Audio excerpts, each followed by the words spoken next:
Welcome to Economics Today, where we debate current events and issues through the macroeconomic lens. We hope these debates will be edifying as well as entertaining. It's our aim to disagree without being disagreeable so that the discussion will continue and more thoughtful solutions to modern problems will be discovered.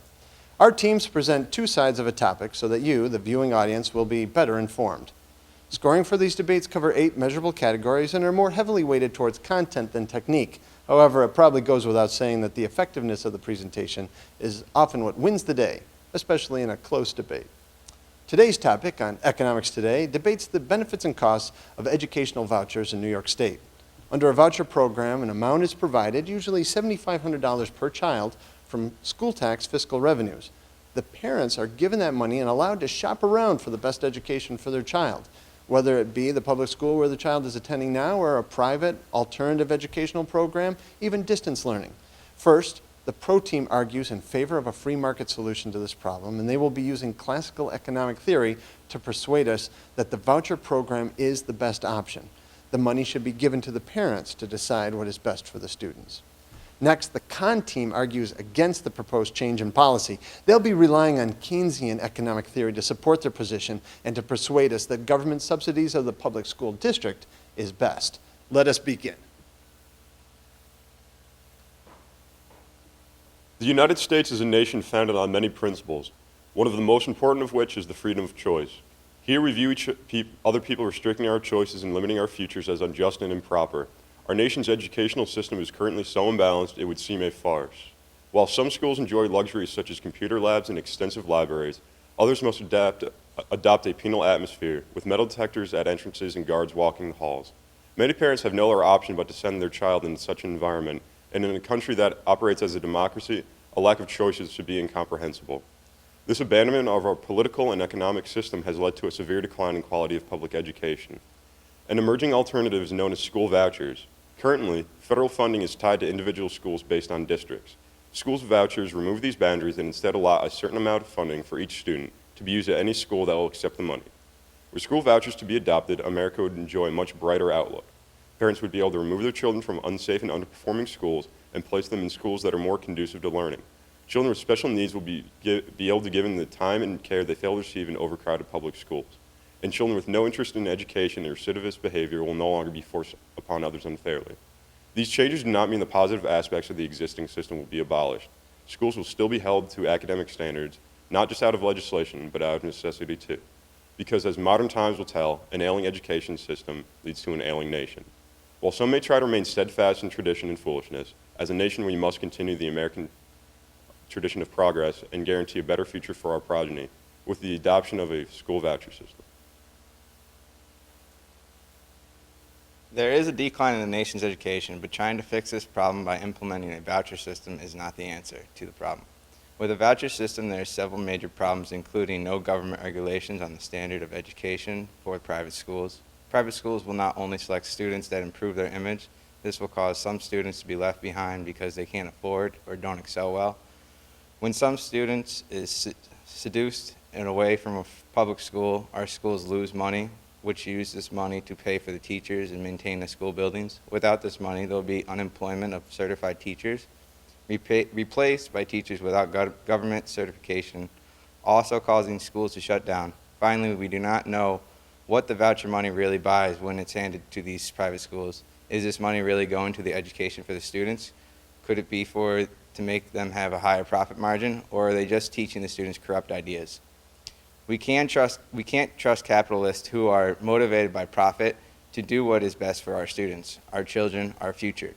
We know that parents and by buying public can be tricked or fooled by clever marketing because the public is prone to the animal spirits. We can trust government and know that schools, districts use resources best to improve everyone's human capital. School vouchers are essentially a program that demonopolizes the education industry. The existence of competition will help to encourage each institution to improve upon itself and light its metaphorical fire. It is shown in our diagram that as the possibility of school vouchers approaches, the performance of the public school system continually improved.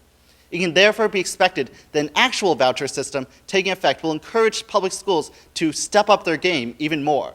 Our market competition will breed the best result for the economy, and therefore school vouchers must be instituted. Our forefathers believed that a public education should be for everyone and should not be privatized. The idea that competition among schools will lead to a better education is just that, an idea. Without government control, the fight for voucher dollars will result in opportunistic entrepreneurs opening schools strictly for profit. No longer schools, but businesses competing for your dollar, using your child's education as a tool for profit. The principal will be the general manager, the faculty is sales staff. Their job is not to educate, but to show you why you should send your child to the very best school. Every year, the auto industry comes up with more and more safety devices that no doubt save lives. Does that make us poor parents if we don't rush out and get one to ensure the safety of our child? Or do we count on the government to set some standards so that we can afford to protect our children? A privatized system would not leave us any better off than we are. The best way for students to succeed is to be put in an institution that educates them in a way that is suitable for them. The current public school system works on a one-size-fits-all system with very little wiggle room. This is applicable up until one reaches the level of higher education, where there's literally an explosion of possibilities for ways for a student to choose to be educated. However, unless a student is introduced to various learning methods early, they will reach college and it will be too late to experiment with other learning styles. A larger diversity of learning options can also decrease the number of students who drop out. A school voucher system helps to create this atmosphere of diversity in the education industry so there can be options for the many students who wish to be taught. The voucher system will cause there to be unemployment of teachers and will lead to shutdown of neighborhood schools. The student-teacher ratio will get worse because some MBA will cut hours and reduce the workforce to improve margin and try to maximize the profit. This won't benefit the student's education. With parents sending government money to private schools, there won't be jobs for teachers at the public schools, and there will be smaller graduating classes. Having less students also leads to the schools not getting enough money to maintain the school, causing them to shut down. Do you think Walmart is the best model for our schools? Do we want a big box school across town replacing our local grammar school? In response to the concern that vouchers could lead to public school shutdowns and subsequent layoffs, I feel the market solution to this would be the same as in any other industry that complies with the natural market forces. These market forces will act in a way to reallocate the resources, in our case school employees, in the most efficient and effective way possible. The firms, or in our case schools, that can compete will succeed, see increased enrollment, and similarly increasing employment. Meanwhile, the firms that can't compete will fail, see decreased enrollment or full shutdown, and yes, a decreased employment. But good teachers are always in demand, and in the end, this is the natural order in a democratic and capitalistic economy. The government is doing more and more every day to hold public school teachers and administrators accountable for our children's education. In turn, we as parents vote on budgets that force them to do more with less. Removing more money from public schools through vouchers when there is no definitive proof that our children are better off is not the answer. We should be forcing out government to spend more money on our public school systems, not less. Standardizing education may make it seem like there is an equal playing field, but this is far from true. The public school system, as is, puts a greater emphasis on certain students above others. This can be seen in the case study of Albany High, where the amount of money that's spent on a student varies greatly based on their involvement in school activities and arguably their worth to the school. There are many students who, in this situation, end up falling through the cracks because the way the school operates does not play into their favor, and therefore they are not really given an equal chance to succeed. And since it has been shown that educational attainment has a direct relationship to success in the future, a failure of the public school system to educate students can lead to a failure for future society. Let us look at an example of how a voucher system fails. If we give a parent $7,500 and tell them to get their child an education for the year, then that child will not attend a public school. Parents will end up sending their child to a private school that looks good on paper. But private schools actually have lower standards for their teachers they hire. Also, how do we know what they are using this money for is really making the students have a higher human capital, or are they just trying to cut corners to make more money like a typical private business? Doing anything you can to help your child succeed is and always will be an inherent tenet of parenting. There can be no substitution for what a parent thinks will be best.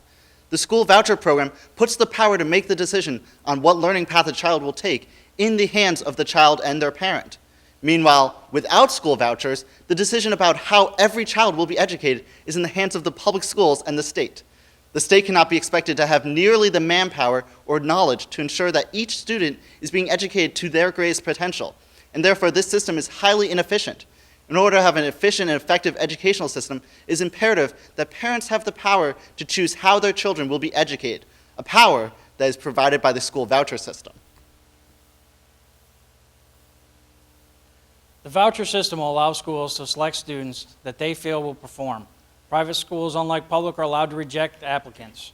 Critics argue that voucher programs would skim the best students and the most involved families from struggling schools, leaving less successful students behind, creating another system that encourages economic, racial, ethical, and religious stratification in our nation.